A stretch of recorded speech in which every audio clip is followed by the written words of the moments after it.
Hello दोस्तों, स्वागत है एक बार फिर से आपका मेरे चैनल पे लीगल न्यूज 127 पे। दोस्तों, आज की वीडियो में एक बहुत इंपॉर्टेंट टॉपिक के बारे में बात करना चाहती हूँ, लाइक 125 सीआरपीसी, जिसमें से आप में से बहुत लोग जानते होंगे जो ये मेंटेनेंस के लिए केस किया जाता है। तो आप में से बहुत सारे जो पति हैं, जो पुरुष हैं, जो जिन पे मेंटेनेंस का चल रहा है या जिनको लगता है कि आने वाले टाइम में चलेगा, तो वो ये कंफ्यूज रहते हैं कि जब मेंटेनेंस केस या फिर ना चले, क्योंकि वो झूठा केस पत्नी ने कर रखा है, वो डिमांड सिर्फ जो केस कर रखी पैसे के लिए, या फिर क्योंकि उसकी क्षमता से अगर अधिक जो उसकी सैलरी नहीं है, उसकी सैलरी से अगर अधिक वो देना पड़ेगा तो वो कैसे देगा, या फिर अगर लगता है तो रिजनेबल एक अमाउंट हो जाए जिससे उसे देने में भी कोई दिक्कत ना हो, या फिर भाई वो चाहता है कि मुझे दे, मैं दूं ही क्यों, जब वो पूरा झूठा केसेस उसने कर रखा है और मैं उसको पैसे ही दूं, मेरे पे केस करने के लिए मुझसे ही पैसे लेगी, तो देना ही नहीं है। तो इन सारे सवालों के जवाब होंगे कि अगर आपको 125 में जब पेशी होती है तो आपको उसमें पत्नी से क्या प्रश्न पूछने हैं, आप पूछिए, या आपकी तरफ से जो वकील होते हैं आपके, तो पत्नी से आपको क्या ऐसे प्रश्न पूछने हैं जिससे कि वो नर्वस हो जाए, घबरा जाए, और ऐसे में वो जवाब देगी, क्या जवाब देगी जिससे आपको फायदा होगा। ठीक है, और आपको कॉन्फिडेंस हो के ये जो सारे जो सवालों पूछने हैं पति से और पत्नी से, और उसके आंसर लेने हैं, और रिकॉर्ड होगी, एविडेंस काम ही आएगा, कहीं ना कहीं घबरा के वो बोल ही देगी, तो उस चीज में साबित हो जाएगा कि भाई उसको मेंटेनेंस देना है या नहीं देना, पूरी तरीके से खत्म करना है, या फिर एक रीजनेबल अमाउंट, वो नहीं कि जो वो डिमांड करेगी, वो तो बिल्कुल नहीं देना है। तो चैनल पे आप लोग मेरे नए जुड़े हैं, चैनल को लाइक करना, शेयर करना, सब्सक्राइब करना बिल्कुल नहीं भूलिए, साथ ही बेल आइकन दबा दीजिए ताकि आपको टाइम टाइम से मेरी वीडियो की नोटिफिकेशन सबसे पहले मिलती रहे। देखो दोस्तों, सबसे पहले यही होता है जब भी पिटीशन ये जो फाइल होती है, पत्नी करती है 125 की या 144 बीएनएस जो हमारा नया कानून है, तो उसमें जो वो सारी बातें लिखवाती है, आपकी सैलरी से रिलेटेड, या आपका जैसे कि इनकम ऑफ सोर्स क्या है, कोई खेती बाड़ी से आ रही है या कोई रेंट से पैसा आ रहा है, वो सारी बातें लिखवाएगी, और आपको पता है वो सब बातें झूठी है। सैलरी आपकी बढ़ा चढ़ा के लिखवाएगी, अगर आपकी इनकम मंथली 50,000 है, वो लिखवाएगी 1 लाख है, और भी भैया इसका कोई वहां से गांव से इसकी इनकम आती है, इसका कोई अलग से बिजनेस है, वो सारी बातें वो लिखवा देगी। क्यों? क्योंकि उसको पैसे लेने हैं और वो जो चाह रही है उसके अकॉर्डिंग। तो ये चीज की, और आपको तो बात पता है कि भाई एक्चुअल में ऐसा तो कोई इनकम सोर्स मेरा है नहीं, और मैं जॉब कर रहा हूँ, मेरी सैलरी इतनी है नहीं, और अगर पत्नी ने ये डिमांड कर दी, कोर्ट ने वो दे दी जो मेरी क्षमता से कहीं बेहतर है, बढ़कर है, तो मैं कैसे दूंगा? यही मोस्टली लोगों का सवाल होता है।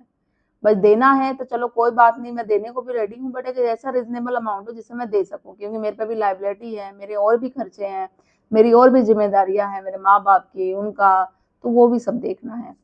तो दूसरा ये बात कि आपको क्या करना है, जब भी कोर्ट में जाओ, अब बात होती है, जब आर्गुमेंट होता है, आप पूछो या आपके वकील साहब पूछे, तो एकदम कॉन्फिडेंस होके पूछना है, डरना नहीं है, घबराना नहीं है, इस तरीके से, ताकि वो जो पत्नी ने कर रखा है ना, उसको तो पता है वो झूठे केसेस कर रही है, सिर्फ उसका केस करने का मकसद पैसे लेना आपसे, तो उसको आपका मोरल डाउन कराना है, उस पर प्रेशर लेना है, ना कि आप पे लेना है, क्योंकि झूठे केस कर रखी है, मैं हमेशा बोलती हूँ, तो कहीं ना कहीं उसके दिल में एक है कि भाई डर तो बिल्कुल बना हुआ है कि मैंने झूठे केस कर रखे हैं, जब कोर्ट सबूत मांगेगा तो वो क्या दे पाएगी? सबूत बिल्कुल नहीं दे पाएगी, तो वो केस कहीं ना कहीं जाके डिसमिस होंगे ही होंगे। तो इसमें से सबसे बड़ा जो ये क्वेश्चन जो आपको करना है, पहले तो आप ये पूछो कि शादी कब हुई है, शादी की डेट कब हुई है।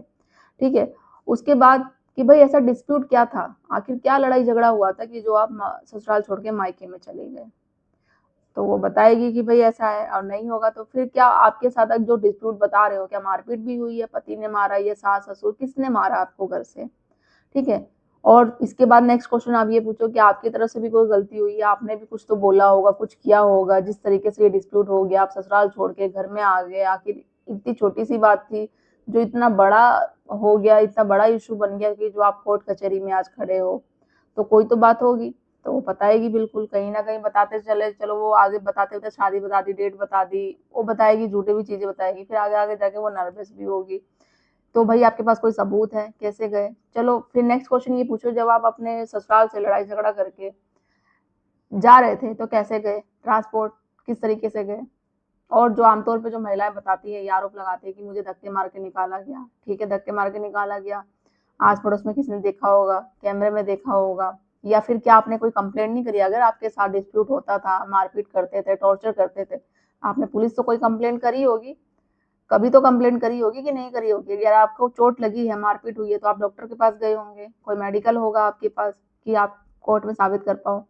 तो वहीं उसकी बोलती बंद हो जाएगी। भाई कॉल भी उसने कभी किया नहीं है क्योंकि उसके साथ सच में हुआ नहीं है। और जब डॉक्टर के पास तो जब जाएगी ना, जब मेडिकल कोई प्रूफ होगा, जब उसको चोट लगी होगी, तो वहीं पर देखना उसकी सब है जो हवाबाजी थी ना, सब बंद हो जाएगी और वहीं पे वो नर्वस होना स्टार्ट हो जाएगी। फिर उससे ये पूछो कि किस डेट से वो अलग हुई है, किस डेट से वो ससुराल को छोड़ के मायके में गई है। तो ये बात है।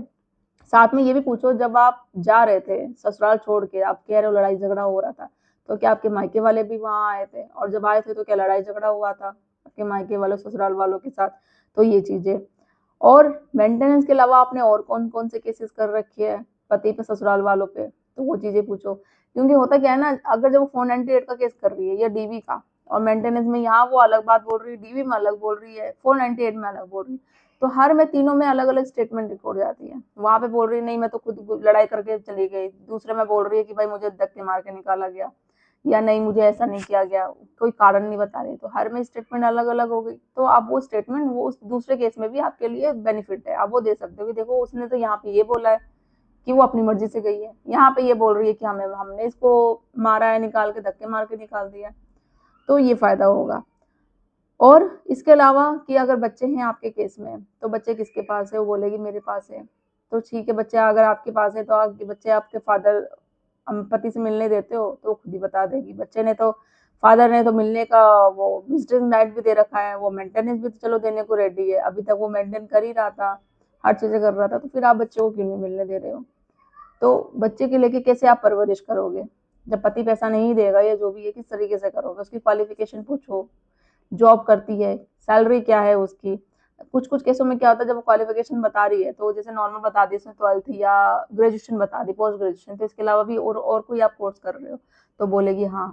क्योंकि बहुत केसों में क्या होता है, शादी के बाद ही पति है जो वाइफ को पढ़ाते हैं, कोई एक्स्ट्रा डिग्री करवा रहे हैं जो भी है, तो उससे पता चल जाएगा भाई जब पति पत्नी को पढ़ा रहा है, उसको एजुकेशन करवा रहा है, तो वो उसके साथ कैसे घरेलू हिंसा कर सकता है, वो कैसे उसके साथ डोमेस्टिक वायलेंस कर सकता है। तो वो चीजें भी क्लियर हो जाएगी और वो खुद ही बोलते हुए खुद ही नर्वस हो जाएगी, सबूत किसी बातों का वो देगी नहीं। तो ये चीज है। बाकी जैसे कि अगर आप लोग बोलते हैं कि मोस्टली केसों में जैसे अडल्ट्री भी आ जाता है कि ये रिश्ता होता है इस वजह से नहीं होता, और पत्नी अलग रहना चाहती है या साथ में नहीं रहना चाहती है, तो वो आपको साबित करना पड़ेगा। और भी बहुत इसके अलावा क्वेश्चन होते हैं जो आपके केस पे डिपेंड करता है कि कैसा केस है। देखो सबके केस एक जैसे नहीं होते, सबके केस अलग अलग होते हैं, तो वो डिपेंड पूरी तरीके से केस पे कर सकता है। अभी जो मैंने कुछ सवाल आपको बताया, इसके अलावा भी और कुछ सवाल होता है, जैसे अडल्ट्री हो गया, या वो बिना किसी कारण के छोड़ के चली गई, 2 साल तक बैठी रही कुछ चुपचाप, उसने कुछ भी नहीं किया, फिर जो आपने सोचा कि भाई मैंने मनाने की भी कोशिश कर ली, बुलाने की भी, वो नहीं आई। जब नहीं आई तो भाई कुछ तो करना ही होगा, आपने डिवोर्स की पिटीशन फाइल कर दी। जब आपने डिवोर्स की पिटीशन फाइल करी, फिर उसने मेंटेनेंस का केस कर दिया, या आप पे 498 या डीवी कर दिया, तो इससे क्या जाहिर होता है, जब मेंटेनेंस में आता है सवाल, तो आप यही बोल दो कि भाई अभी तक 2 साल से तो चुपचाप बैठी थी, अपने आप को मेंटेन कर रही थी, जब कुछ दिक्कत नहीं थी, जैसे मैंने डिवोर्स पिटीशन फाइल करी तो भैया इसने केस कर दिया, या मेंटेनेंस की डिमांड कर रही है, जब से अपना कैसे खर्चा चला रही थी, जब से बच्चे को कैसे पाल रही थी। तो ऐसे केस के अकॉर्डिंग ही अलग अलग और भी सवाल, इसके एक्स्ट्रा सवाल और भी बनते हैं, जिससे आप कॉन्फिडेंस होके बिल्कुल पूछते हो, या आपका एडवोकेट कॉन्फिडेंस होके पूछता है, तो पत्नी देखना 100% श्योर वो नर्वस होगी, उसका मोरल डाउन होगा ही होगा, और उस पर ही प्रेशर आएगा, क्योंकि कहीं ना कहीं जाके उसको सबूत देना ही पड़ेगा, जो वो एलिगेशन लगा रही है, वो जो चीजें कर रही है, क्योंकि कोर्ट उसके मुकादमे